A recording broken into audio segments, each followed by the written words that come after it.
കേരള രാഷ്ട്രീയത്തെ ഇളക്കിമറിച്ച ഗവർണർ സർക്കാർ പോരാട്ടത്തിന് താൽക്കാലിക വിരാമം ഇട്ടുകൊണ്ട് വൈസ് ചാൻസലർ നിയമനങ്ങളിലെ തർക്ക വിഷയത്തിൽ മുഖ്യമന്ത്രി പിണറായി വിജയൻ ഗവർണറുമായി നടത്തിയ ഒത്തുതീർപ്പ് ശ്രമം CPM സംസ്ഥാന സെക്രട്ടേറിയറ്റിൽ രൂക്ഷമായ വിമർശനത്തിന് വഴിയൊരുക്കിയിരിക്കുകയാണ്.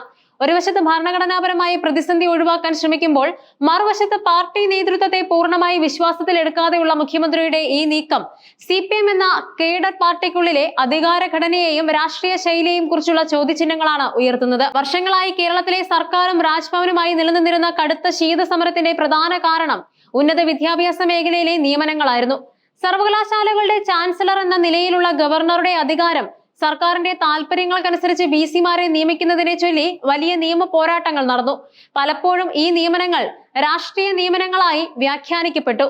ഈ നിയമ പോരാട്ടങ്ങൾ സുപ്രീം കോടതിയുടെ പടി കയറുകയും അവിടെ നിന്ന് ചില പ്രതികൂല വിധികൾ സർക്കാരിന് നേരിടേണ്ടി വരികയും ചെയ്തതോടെയാണ് സാഹചര്യം ഒരു ഒത്തുതീർപ്പിന് വഴങ്ങിയത്.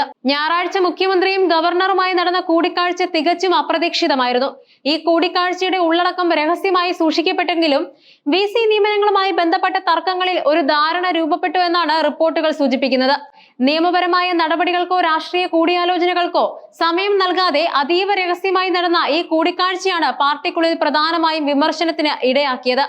ഗവർണറുമായി ഏറ്റുമുട്ടൽ മതിയെന്ന നിലപാട് CPM പോളിറ്റ് ബ്യൂറോ തലത്തിൽ പോലും സഹകരിച്ചിരുന്ന സാഹചര്യത്തിൽ ഈ സമാധാന ശ്രമം പാർട്ടി അണികളിലും നേതൃത്വത്തിലും ആശയക്കുഴപ്പമുണ്ടാക്കി. കൂടിക്കാഴ്ചയ്ക്ക് തൊട്ടു പിന്നാലെ ചേർന്ന CPM സംസ്ഥാന സെക്രട്ടേറിയറ്റ് യോഗത്തിൽ മുഖ്യമന്ത്രി വൈകി എത്തിയതും ഗവർണറുമായുള്ള ഒത്തുതീർപ്പ് സംബന്ധിച്ച വിവരങ്ങൾ വളരെ ലഘുവായി റിപ്പോർട്ട് ചെയ്തതുമാണ് വിമർശകരെ പ്രകോപിപ്പിച്ചത്.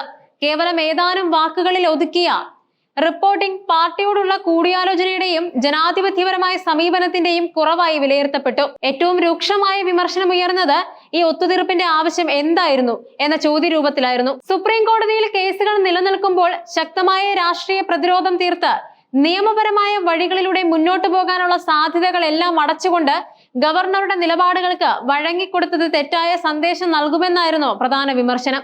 ഭരണഘടനാ സ്ഥാപനം എന്ന നിലയിൽ ഗവർണറെ എതിർക്കുന്ന നിലപാടാണ് CPM സംസ്ഥാന ഘടകം ഇതുവരെ സ്വീകരിച്ചിരിക്കുന്നത്.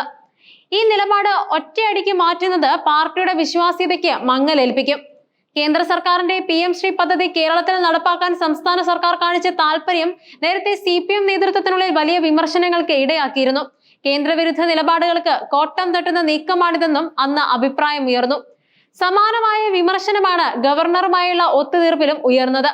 ഈ വിഷയത്തിൽ രാഷ്ട്രീയപരമായ തിരിച്ചടി ഉറപ്പാണെന്ന ചില അംഗങ്ങൾ മുന്നറിയിപ്പ് നൽകി. മുഖ്യമന്ത്രിക്ക് മുമ്പ് മന്ത്രിമാരായ P രാജീവും R ബിന്ദുവും ഗവർണറുമായി ചർച്ചകൾ നടത്തിയിരുന്നു. എന്നാൽ ഈ ചർച്ചകളിലൊന്നും ഒരു ധാരണയും രൂപപ്പെട്ടിരുന്നില്ലെന്നും ആ വിവരങ്ങൾ ഇരുവരും പാർട്ടി നേതൃത്വത്തെ കൃത്യമായി അറിയിച്ചിരുന്നുവെന്നും യോഗത്തിൽ വ്യക്തമായി. എന്നാൽ മുഖ്യമന്ത്രി താൻ പങ്കെടുത്ത ചർച്ചയുടെ ഫലം പാർട്ടി അംഗങ്ങളെ അറിയിച്ചതിന് ശേഷമല്ല, മറിച്ച് ഒത്തുതീർപ്പ് തീരുമാനമെടുത്ത ശേഷമാണ് റിപ്പോർട്ട് ചെയ്തത്. ഇത് കേഡർ സംവിധാനത്തിൽ പ്രവർത്തിക്കുന്ന CPM പോലുള്ള ഒരു പാർട്ടിക്ക് അഭികാമ്യമല്ലെന്നും മുഖ്യമന്ത്രിയുടെ ഭാഗത്തു നിന്നും കൂടിയാലോചനയുടെ കുറവുണ്ടായെന്നും വിമർശകർ ചൂണ്ടിക്കാട്ടി. CPM പോലെയുള്ള കേഡർ സ്വഭാവമുള്ള പാർട്ടികളിൽ പ്രധാനപ്പെട്ട രാഷ്ട്രീയ തീരുമാനങ്ങൾ എടുക്കുമ്പോൾ പാർട്ടി ഘടകങ്ങളുമായി കൂടിയാലോചിക്കുന്നത് അടിസ്ഥാനപരമായ നടപടിക്രമമാണ്. എന്നാൽ ഈ വിഷയത്തിൽ മുഖ്യമന്ത്രിയുടെ ഭാഗത്തു നിന്നും വന്ന നടപടി CPM-ലെ പരമ്പരാഗതമായ പാർട്ടി രീതികളിൽ നിന്നും വ്യതിചലിക്കുന്നതും ഭരണപരമായ തീരുമാനങ്ങൾ എടുക്കുന്നതിൽ അധികാര കേന്ദ്രീകരണം നടക്കുന്നുവെന്ന പ്രതീതി സൃഷ്ടിക്കുന്നതുമാണ്. പ്രതിസന്ധി ഘട്ടങ്ങളിൽ പ്രത്യേക സാഹചര്യത്തിൽ ഇങ്ങനെ ഒരു തീരുമാനം എടുത്തുവെന്ന മുഖ്യമന്ത്രിയുടെ ഒറ്റവരി വിശദീകരണം കൂടുതൽ ചർച്ചകൾ ഒഴിവാക്കാനുള്ള ശ്രമമായിരുന്നു.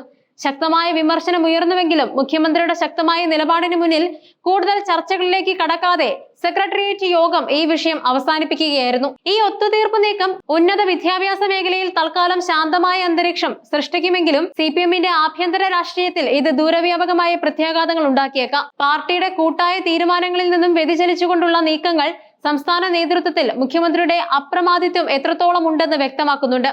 ഇത് CPM-ന്റെ ജനാധിപത്യപരമായ പ്രവർത്തന രീതിയെ ചോദ്യം ചെയ്യുന്നതാണ്. ഒരു തവണ ഒത്തുതീർപ്പിന് വഴങ്ങിയത് ഭാവിയിൽ ഗവർണർക്ക് കൂടുതൽ സമ്മർദ്ദ തന്ത്രങ്ങൾ ഉപയോഗിക്കാൻ അവസരം നൽകുമോ എന്ന ആശങ്കയും പാർട്ടി നേതൃത്വത്തിനുണ്ട്. സർക്കാരിനെതിരെ നിരന്തരം ആഞ്ഞടിച്ച പ്രതിപക്ഷത്തിന് ഈ ഒത്തുതീർപ്പ് പുതിയ രാഷ്ട്രീയ ആയുധമാകുമെന്നതിൽ സംശയമില്ല. ഉന്നത വിദ്യാഭ്യാസ മേഖലയിലെ രാഷ്ട്രീയവൽക്കരണത്തെക്കുറിച്ച് പ്രതിപക്ഷം ഉയർത്തിയ ആരോപണങ്ങൾ ശരിവെക്കുന്ന ഒരു നിലപാടായാണ് ഇത് വ്യാഖ്യാനിക്കപ്പെടാൻ സാധ്യത.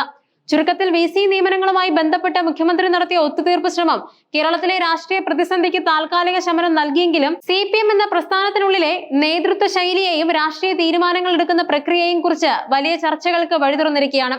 പാർട്ടിയെ വിശ്വാസത്തിലെടുക്കാതെയുള്ള തീരുമാനങ്ങൾ എത്രത്തോളം വിജയകരമാകുമെന്ന ചോദ്യത്തിന് വരും കാലങ്ങളിലെ രാഷ്ട്രീയ സംഭവ വികാസങ്ങൾ ഉത്തരം നൽകും.